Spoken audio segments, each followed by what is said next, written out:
Her name was Alice. And no, I'm not being rude about her.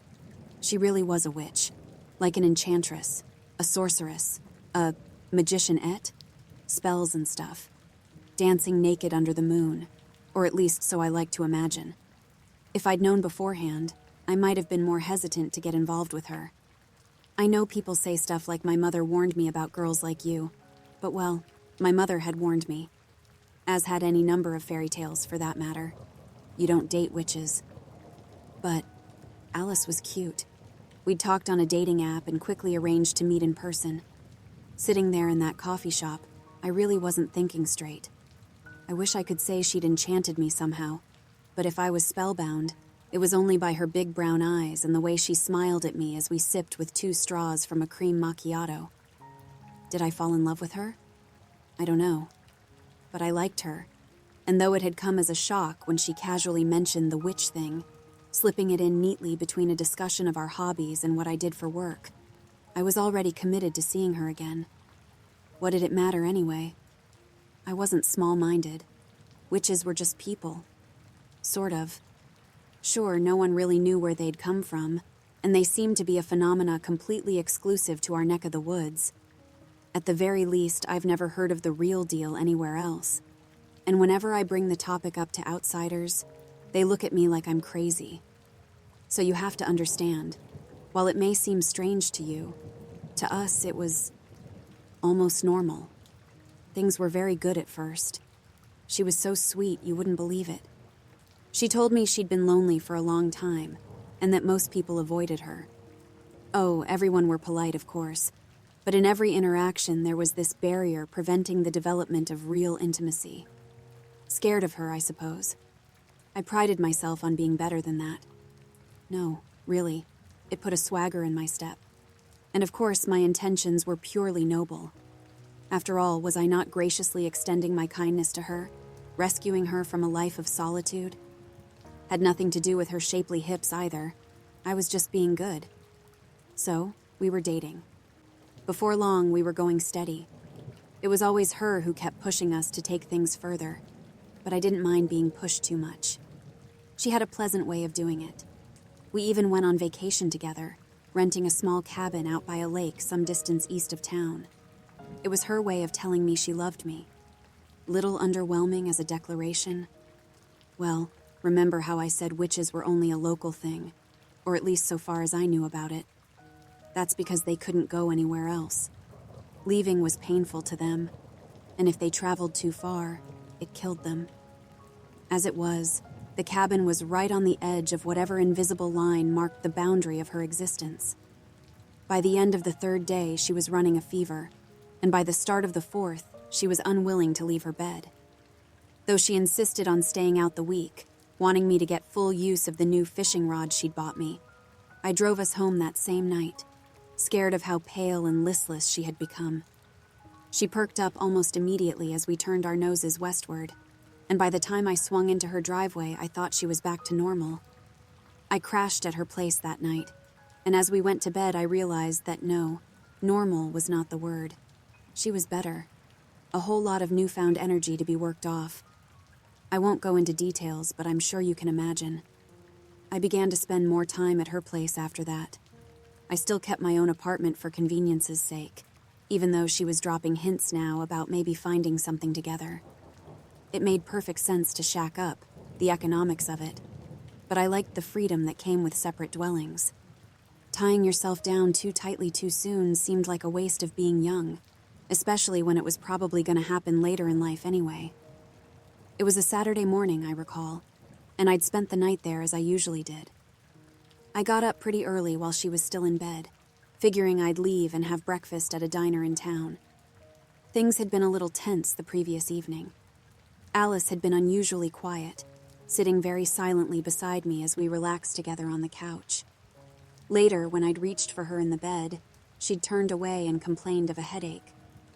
That time of the month, I supposed.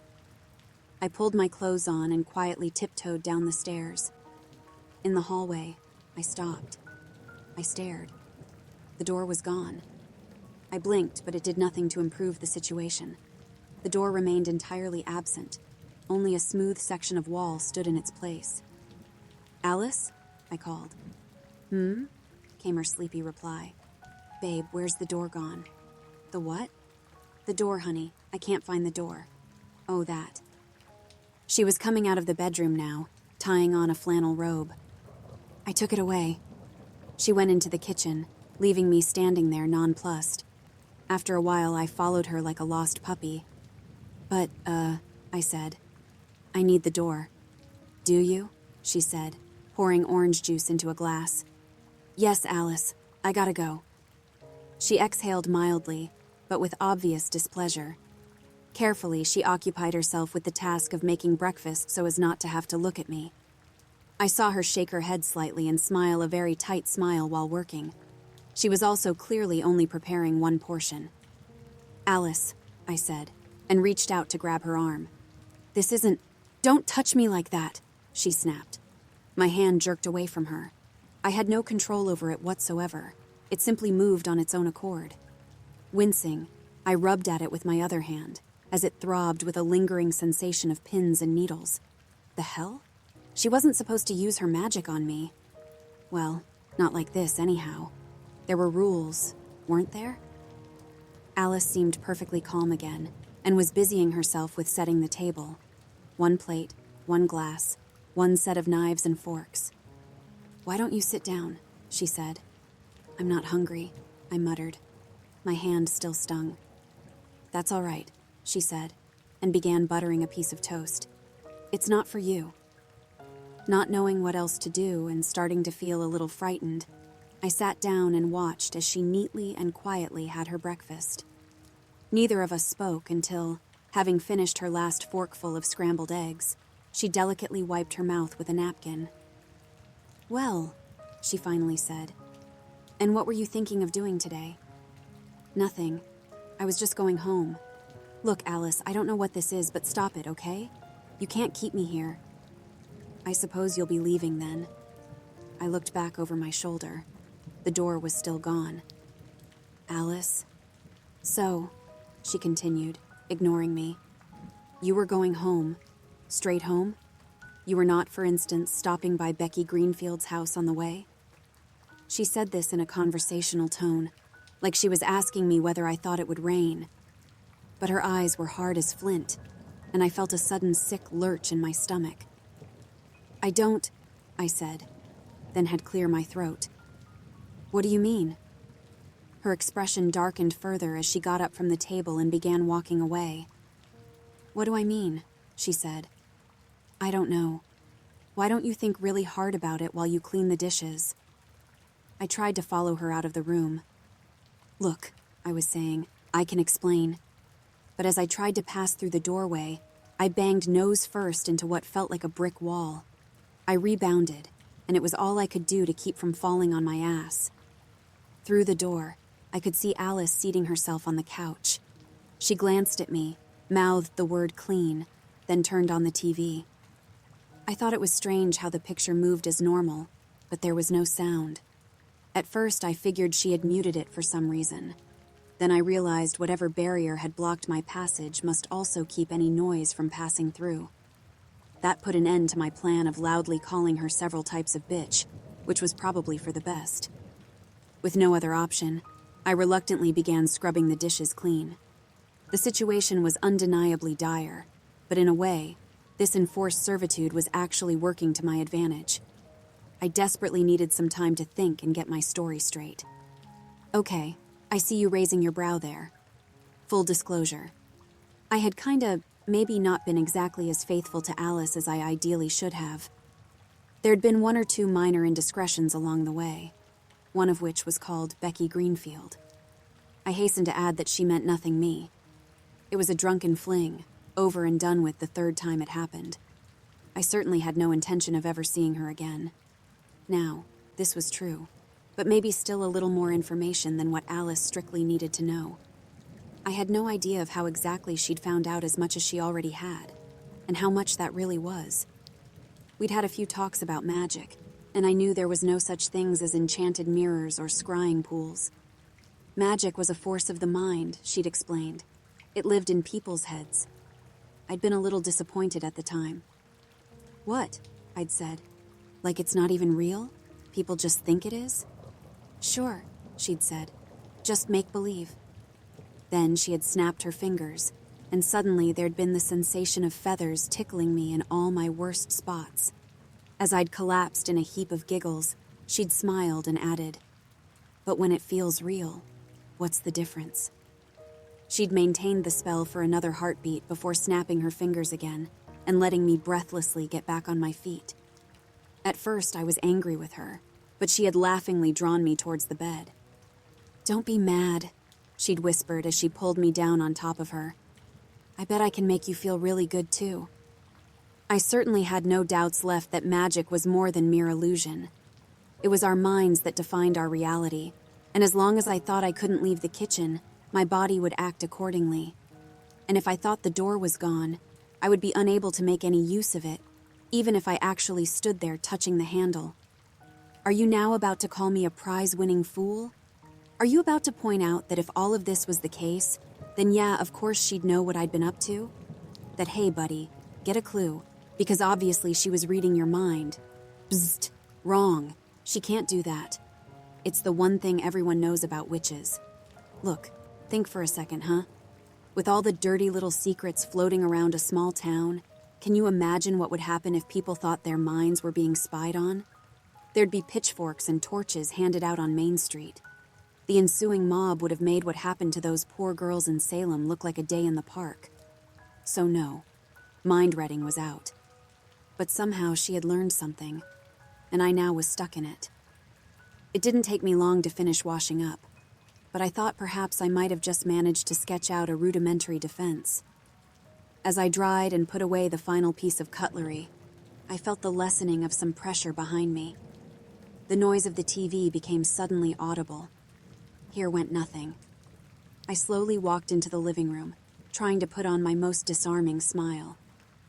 "Alice," I said, "look, you know I'm crazy about you. It's you and me, right?" I sat down next to her, tried to put my arm around her. She shrugged me off. "Come on," I wheedled. "Becky? No way. I talked to her a couple of times, that's all." Sure, she came up to me at Flanagan's when she'd had a couple of drinks. She tried to kiss me and I pushed her away, told her it wasn't happening. End of story. Look at me. She did turn towards me then. Her eyes were wet, and I felt guilty. But I also thought, Jackie, my boy, now you've got her. "You swear?" she asked. "There was nothing else?" "Yeah," I said. "Course not. You're my itchy-witchy girl. What do I need with anyone else?" She reached out to caress my face. I prepared myself for the sweet forgiveness that was to come. "You stupid motherfucker," she said affectionately. "You're still lying to me." A sound like a gong reverberated in my mind as my head exploded with pain. It was like someone had cracked my dome with a frying pan. I slid off the couch, moaning, scrambling backwards on the floor to get away from her. She'd lost it. For the first time, I started to think she might actually seriously hurt me. "Stop it!" I shouted. "You're crazy! You don't even know—" "I saw you!" she shrieked back. She was standing now, face twisted with fury. Around her, the room was growing dim, as if she was somehow drinking in the light. "She got in your truck!" "So what?" I shouted. "I can't give her a ride?" "I went to her house." She spat each word like a bullet. "She told me. I threatened to turn her into a toad if she didn't. As if I could. As if there'd be any point. There's nothing worse I could do than leave her as she is, and yet you fucked her anyway. An old slut." Becky was only 35, I thought, but Alice was working herself up to something. A haze of darkness had begun covering her skin, was pulsating in time to her words. She came forwards, driving me backwards to where the door was not. "I should kill you," she raged. "I should burn you. I should make you eat your—" She might do it. She really might do it. Desperate now, still on the floor, I groped blindly behind me with one hand. It seized upon something. With all the strength that was in me, I hurled the object at her like a tomahawk. The green ankle boot struck her on the forehead with a little thud. "Ow," she said. She sat down on the couch. The shadows dissipated. Her and the room both went back to normal. For a moment, we looked at each other in silence. Then she burst into tears. "I loved you," she sobbed. "I loved you." I tried to say something, but she cut me off. "Go," she cried. "Just go." Behind me, the door was once more where it used to be. It was a sorry scene, all right, but I figured I'd better do as she said before she changed her mind. Slipping my jacket on, I was halfway out the door when she called out to me. "Jack." I turned. She said something else. I couldn't make out the words, but they struck me like a spray of ice water, seemed to seep into my skin, into my head, nestling somewhere deep in the back of my brain. I ran. I left town the same day, setting myself up in a hotel the next town over. The one good thing was, at least I knew she couldn't come after me. Everything sort of worked out after that. I'd been commuting to work anyway, so relocating actually put me closer to my job, and I was able to call someone to get the rest of my stuff from my apartment. Then I got a new place, here in this town. So yeah, that's how I ended up here. Don't date witches, I guess. What's that? You think maybe there's some other lesson here? Like maybe don't cheat on your girlfriend? Yeah, I know. Trust me, I know. You think I've been telling you this because I like going over it? It's all because of those last few words she spoke to me. They were a spell. Every time I think about asking someone out now, I have to tell them this story first. I can't help it. So, now that you know, what do you say? Pick you up at 8.